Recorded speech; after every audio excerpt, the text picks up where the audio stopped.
So I wanted to talk about the New York Jets. Now, this has nothing to do with politics. It has nothing to do with world affairs, but I feel compelled to talk about this team. Now, I didn't grow up a Jets fan. I grew up an Eagles fan. And I'm really a relative newcomer to the Jets, but I feel as if I know this team like the back of my hand, because when I grew up, I was very emotionally involved with the Philadelphia Eagles, and I don't think that was a good thing. I think as sports fans,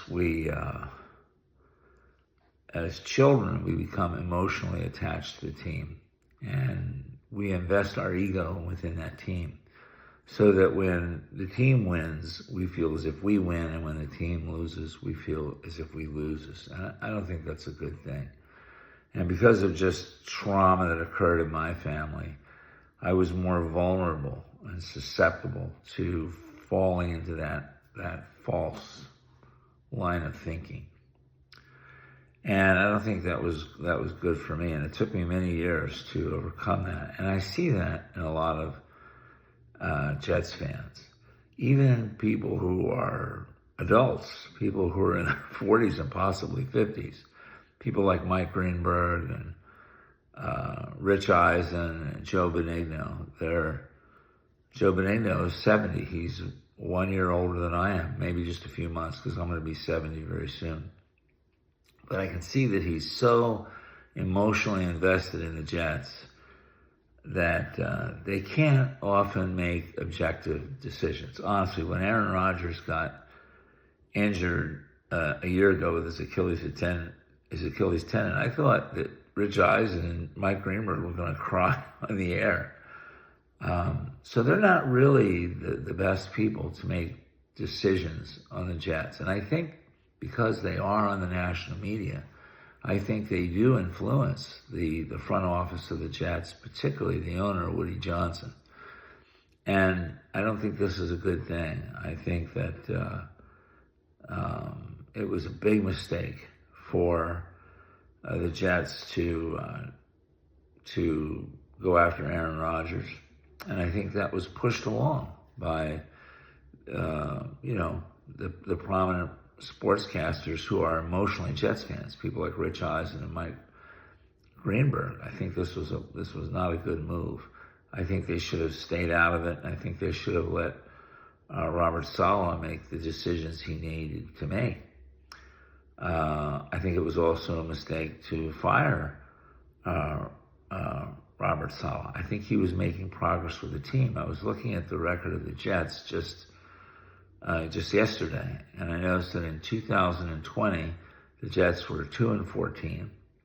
The following year, in 2021, they were 4-13, and then they were 7-10 after that, and then 7-10 last year. And I think this year they were on the road to being a slightly above average team, a 9-8 team. I don't know what will happen now that they fired Robert Saleh, but I think that was a mistake. And I think the reason he was fired principally, and there could have been many factors, but I think principally the reason he was fired was because, Rich Eisen and Mike Greenberg and these other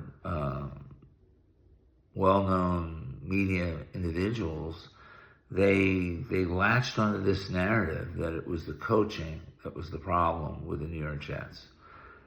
And I don't think it was the coaching. I think the Jets just don't have the talent.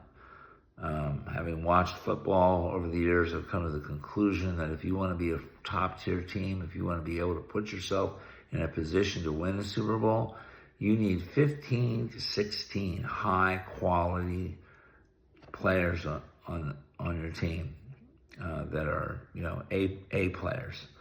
And I don't think the Jets have that many players. I think they have maybe 7, maybe 8 players who would fit into that category. That doesn't mean that they can't raise themselves up to that level, but I just don't see where they're at that level now. I didn't think they were a top-tier team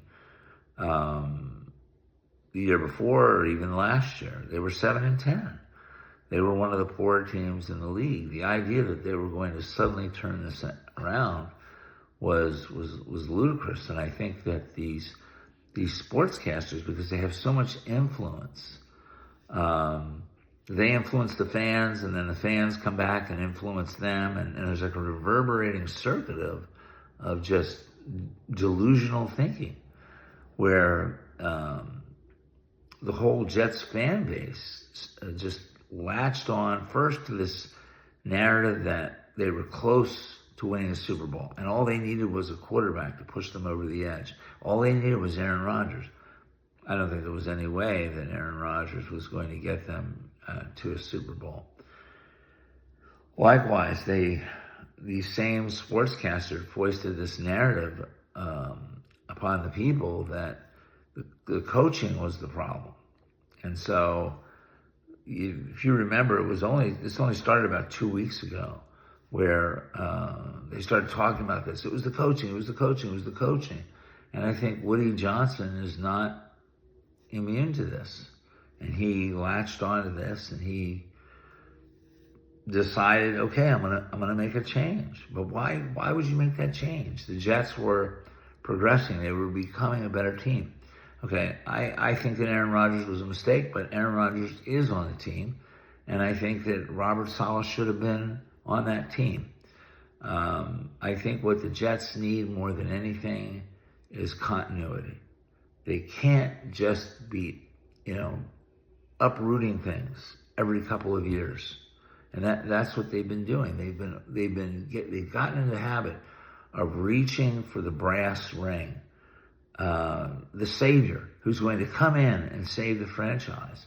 And that's not going to happen. The way you build a team is through, number one, the draft. Number two, by smart trades, smart targeted trades.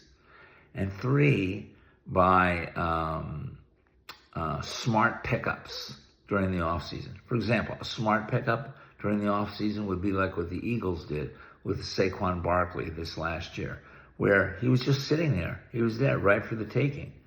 One of the things the Jets could do, if the price was right, is to go after this receiver from the Raiders, who apparently is unhappy there. And, if they don't compromise their future too much, and they can just get away with paying cash for him, and maybe some lower level draft choices, that might be a good pickup. That might be a good addition for the Jets, because they do have a problem with the receiver core. They do seem to have a problem with catching passes. So that's how you build the team. You build it slowly. Easy come, easy go. And get out of this habit of reaching for the brass ring. And I think Robert Saleh should have remained the coach. He would have provided continuity and stability. Now, if Robert Saleh is deficient in some areas, then you need to bring in someone who can complement him and to augment his performance. It's kind of like what the Chicago Bears did many years ago. They had Mike Ditka as the head coach, and they told him, you have to keep Buddy Ryan as the defensive coach, because they understood that Buddy Ryan was an excellent defensive coach, and apparently the players thought so too, because when they won the Super Bowl, they hauled Buddy Ryan off on their shoulders, in addition to Mike Ditka. So something like that should have been the decision to make for Robert Saleh. And not only should he have been retained the coach, but they should have told him, look, Robert, we want you to not just, develop the team now and win games, but we want you to set forth just a comprehensive plan for the future where we can have continuity after you pass. We want to have a theme for the team that continues on, and we want you to help us develop that. And then you start coaching the coaches into that theme, and then you start selecting players who fit that theme. Now that's what they should have done. That's the approach I would have taken. Now, I just wanted to make one more point about the Jets before I get out of here, and that's this. When Aaron Rodgers didn't show up during the summer for that training camp session, I think that that was a big deal for me. And that's where someone like, I think Woody Johnson has to step in, and he has to say to the general manager and the coach, hey, this guy's the leader of the team, and he's not going to show up here and set a good example. I would have suspended Aaron Rodgers for a game to start off with. Said you're not gonna show up at the training camp. You're not playing the first game. You have to have some discipline there. And then you tell Aaron Rodgers, this is why you're not playing that first game. And if you commit any other acts of insubordination, we'll double the fine. For example, when this little incident that you saw a couple of weeks ago where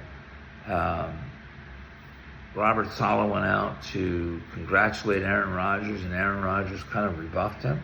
See, that is clear insubordination. You can't have that. That is, again, where Woody Johnson should have stepped in, or the general manager should have stepped in. And I'm telling you, I would have suspended Aaron Rodgers on the spot. After the game, I would have, first of all, if he did that, the next game, you're not playing. I might have even suspended him for 2 games. And then I would have told him exactly what I'm doing and why. And I would have told the players why. And then I would have told the public why. You cannot have the coach be shown up like that. That's not the natural order of things.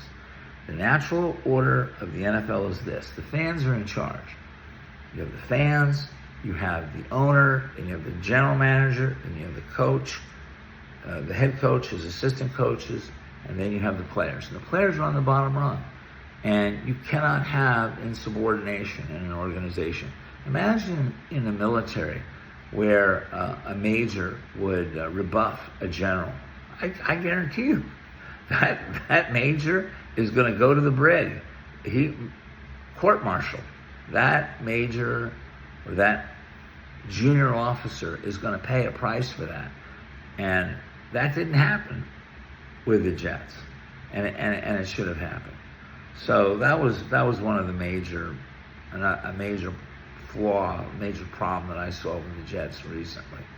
So I think that in summary, Jets fans are too emotional to make proper decisions. The prominent people you see in the media like Mike Greenberg and Rich Eisen, Joe Benigno, I know they want to comment on the Jets, but it's probably not a good idea for them to do that.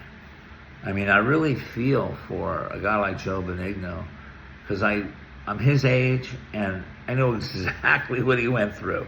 And I'm going to tell you what I did in 2017. I gave away all my Eagles stuff. I gave it to my friend Gary, who lives back in a Philadelphia area, and I said, I'm done with them.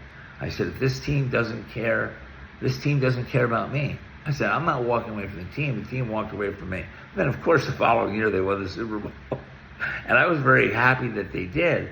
But you know what? I don't feel that emotional tie. I mean, there's still some there, but I'm not going to allow myself to be destroyed because of that. I'm not going to allow them to tear me up like they did when I was a kid. That's not healthy. It's not healthy for Eagles fans. It's not healthy for any fans. When the team wins, the team wins. When the team loses, the team loses. When the team wins, you don't win. When the team loses, when the team wins, the team wins. You don't win. When the team loses, the team loses. You don't lose. Okay? You can't allow yourself to get emotionally tied up with a team like that. I see that so often in the NFL with Cowboy fans who are truly delusional. And I say it with Jets fans. Jets fans are just beating the tar out of themselves. It's heartbreaking to watch them, to watch Joe Benigno and these Jets fans just they're in such anguish after a Jets loss. I personally do not think they're playing that badly. I understand their record is 2-4 now, but I think they're playing better. I mean, there's only been one game that they've been blown out of. In the other games, they've lost by a point or 7 points, 6 points. They've always been in the mix. And that's really all you can ask of your team, is that they put themselves in a position to win the game. And I think as long as the Jets continue to play in this manner, I think this season, even though they're 2-4, I still think they'll finish 9-8, which is good, because if you just look where they came from, 2-14,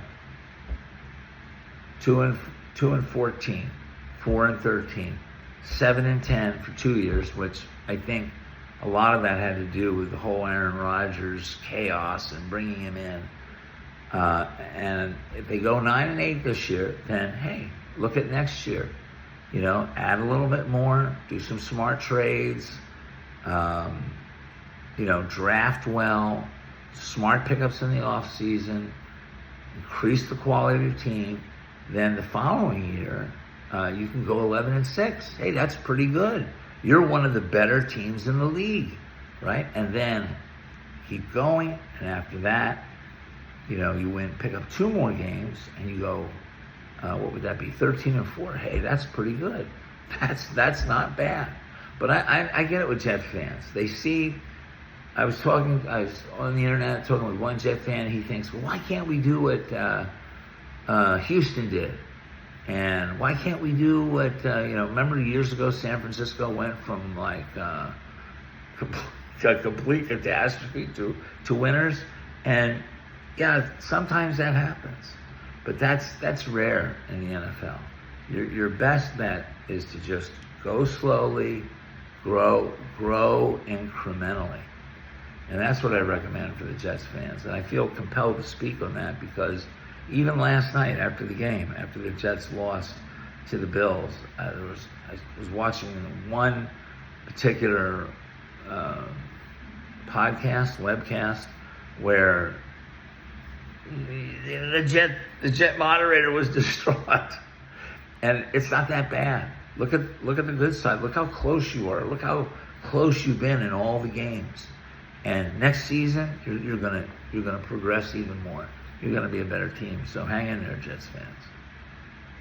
And that's it.